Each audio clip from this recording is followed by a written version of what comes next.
जब इंडिया आज़ादी की लड़ाई लड़ रहा था उसी समय सदर्न स्टेट्स में छुआछूत, कास्टिज्म जैसे सोशल बुराइयों को लेकर कई आंदोलन हुए, जैसे आत्मसम्मान आंदोलन, जस्टिस आंदोलन। यही आंदोलन आगे चल के द्रविड़ मूवमेंट के नाम से जाना गया। द्रविड़ मूवमेंट की शुरुआत एक्चुअली 1900 में हो गई थी, जब तमिल, तेलुगु, मलयालम समाज के पढ़े लिखे लोगों ने, पैसे वाले घरों के लोगों ने ब्राह्मणों के खिलाफ आंदोलन शुरू किया। इन आंदोलनों का मेन मकसद होता था, मेन एम होता था ब्राह्मण्स को सरकारी नौकरियों से हटाकर नॉन ब्राह्मण्स को उनकी जगह देना। इसके लिए कई सोशल एक्टिविस्ट अखबारों में आर्टिकल लिखते थे ब्राह्मणों के खिलाफ। कई ऐसे एसोसिएशंस बनाए गए। इन्हीं एसोसिएशंस में, इन्हीं पार्टी में से एक पार्टी थी जस्टिस पार्टी। यही जस्टिस पार्टी आगे चलकर द्रविड़ कड़गम पार्टी के नाम से जानी गई और ये पार्टी तब लाइमलाइट में ज़्यादा आई जब इसकी बागडोर ईवी रामास्वामी पेरियार ने संभाली। एक्चुअली उन दिनों सदर्न स्टेट्स में सोशल डिस्क्रिमिनेशन अपनी पीक पर था। कुछ ऐसे इंसिडेंट हुए थे जिसकी वजह से यह मूवमेंट आग की तरह पूरे सदर्न स्टेट्स में फैल गया। जैसे जब केरला के ट्रेवनकोर के राजा के मंदिर जाने के रास्ते में अगर कोई दलित आ जाता था, उसको पनिशमेंट दी जाती थी। मंदिर के अंदर जाने का तो सवाल ही नहीं पैदा होता है। समाज में ब्राह्मणों का डोमिनेंस इस कदर था कि सभी सरकारी नौकरियों में ब्राह्मणों का कब्जा था, जबकि पॉपुलेशन में नॉन ब्राह्मण ज़्यादा थे। इस छुआछूत और ब्राह्मणों के डोमिनेंस के खिलाफ जब वहाँ के लोकल एक्टिविस्ट ने आवाज़ उठाई, विरोध किया, तो उन्हें जेल में डाल दिया गया। तब इन लोगों ने ईवी रामास्वामी को अप्रोच किया, क्योंकि वो उस समय मद्रास प्रेसिडेंट के कांग्रेस के अध्यक्ष थे। नाम है शूद्र पापனுக்கு தாசி மகன் தீண்டப்படாதவன் அப்படிங்கிற அந்த ஈவு நிலையில நிக்கணும்। ईवी रामास्वामी जो कांग्रेस में थे जरूर, लेकिन वो कांग्रेस की आइडियोलॉजी को पसंद नहीं करते थे। स्पेशली जब महात्मा गांधी वर्ण व्यवस्था को डिफेंड करते हुए ब्राह्मणों को डिफेंड करते थे, इस बात को लेकर पेरियार कांग्रेस की आइडियोलॉजी से बिल्कुल भी खुश नहीं थे। ईवी रामास्वामी ने मौका देखते ही कांग्रेस के अध्यक्ष पद से इस्तीफा दिया और सीधे केरला गए इन लोगों से मिलने के लिए। इस पर रामास्वामी पेरियार को भी अरेस्ट कर लिया गया और महीनों तक उनको जेल में रखा गया। ईवी रामास्वामी जो खुद एक छुआछूत और कास्टिज्म के विक्टिम रह चुके हैं।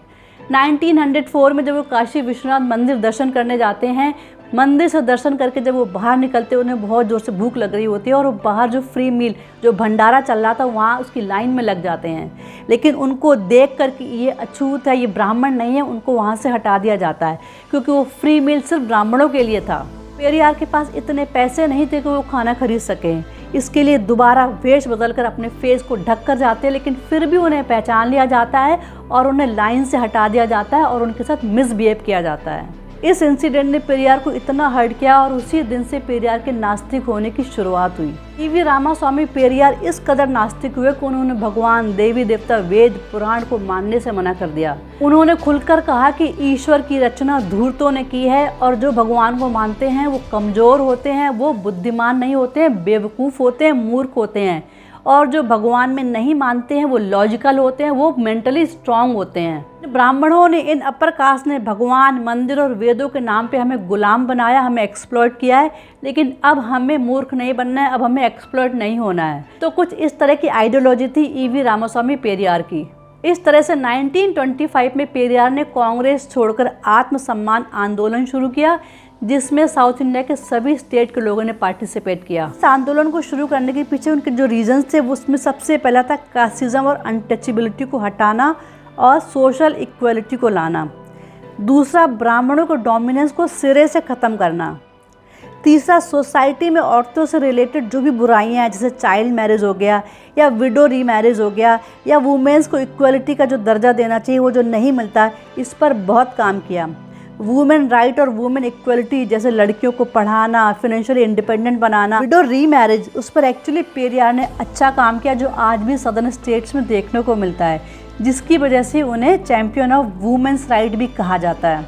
पेरियार का विश्वास था कि हमारे अंदर सेल्फ कॉन्फिडेंस तभी आएगा जब हमारी सोसाइटी में, हमारे नेबरहुड में अपर कास्ट और लोअर कास्ट जैसी कोई फीलिंग नहीं होगी।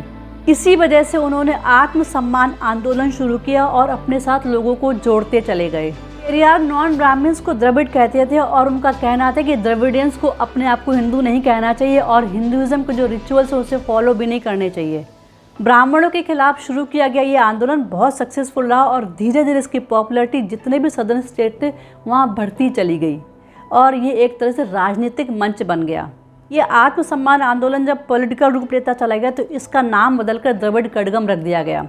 इस आंदोलन का मेन एम था आर्यन और द्रविडियन पॉलिटिक्स। इसी आर्य ब्राह्मण और द्रविड़ कड़गम आंदोलन ने नॉर्थ इंडिया और साउथ इंडिया और सेपरेट द्रविडियन की नींव रखी। एक्चुअली आर्यन और द्रविडियन मूवमेंट के साथ साथ अब लैंग्वेज के लिए भी आंदोलन होने लग गए। 1937 के मद्रास प्रेसिडेंसी के सीएम राजगोपालाचारी ने जब हिंदी लैंग्वेज को कंपलसरी बनाने का प्रपोजल रखा, इस पर पेरियार की लीडरशिप में कई प्रोटेस्ट हुए, कई जगह दंगे भी हुए, हिंदी विरोधी सम्मेलन होने लग गए, कई आर्टिकल्स लिखे जाने लग गए। लोकल के लोग हिंदी विरोधी आंदोलन में पार्टिसिपेट करने लग गए। हिंदी विरोधी आंदोलन में अन्नादुराई और करुणानिधि पेरियार के कांटेक्ट में आए। इस समय करुणानिधि काफ़ी छोटे थे, उनकी एज मात्र 13 साल थी, लेकिन वो हिंदी विरोधी आंदोलन में इतना बढ़ चढ़ के पार्टिसिपेट करते थे और काफ़ी स्लोगन्स भी लिखते थे, काफ़ी आर्टिकल्स भी लिखते थे। करुणानिधि ने पेरियार की द्रविड़ परंपरा को आगे बढ़ाया। पेरियार के लेगेसी को आगे बढ़ाते हुए करुणानिधि ने ब्राह्मणवादी डोमिनेंस को ख़त्म करने के लिए एक इम्पॉर्टेंट रोल प्ले किया। करुणानिधि पेरियार और अन्नादुराई दोनों के ही चहेते बन गए।